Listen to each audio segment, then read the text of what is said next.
कुठे जाणार नाही, सोडून नाही जाणार कोणी.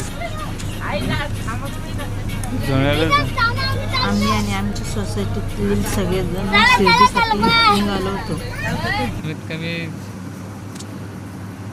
वाटाण्यासाठी इतकं उलट होतं ते सगळ्यांना, त्याच्यामुळं गाडीने काही अंतरावर थांबावं लागत होती. असं तसं करत आम्ही शिर्डी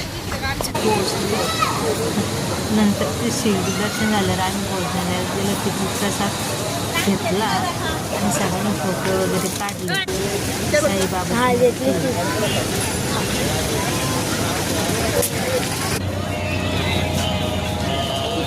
सगळ्यांनी तिथे थोडीशी खरेदी केली.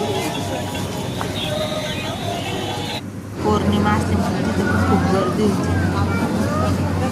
त्याच्यानंतर आम्ही शनी शिंगणापूरला गेलो. समुद्रात जाऊ दे.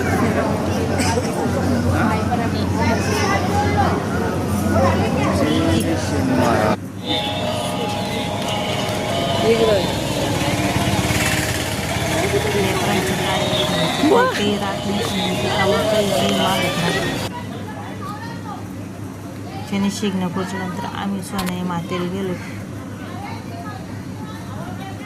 आमच्या नशिबाने त्या दिवशी सोनाई मातेचा प्रकट दिवस पण होता.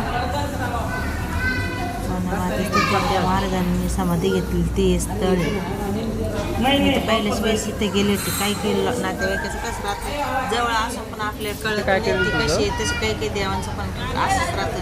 मंदिराचं जे आपल्या जवळ राहतं पण त्याच्याकडे आपण कधीच जात नाही. शनी शिंगणापूर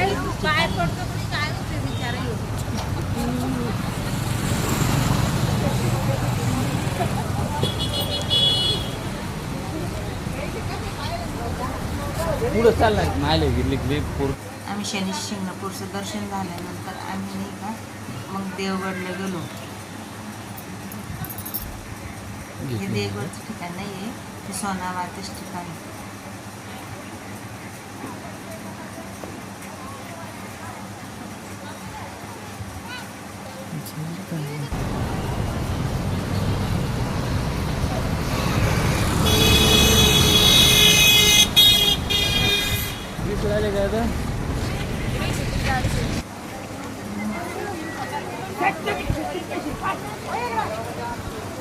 पौर्णिमा असल्यामुळे त्या दिवशी इतकी गर्दी होती देवगडला. आणि त्यात कार्तिकी पौर्णिमा होती. कार्तिका पौर्णिमा म्हणजे त्रिपुरी पौर्णिमा.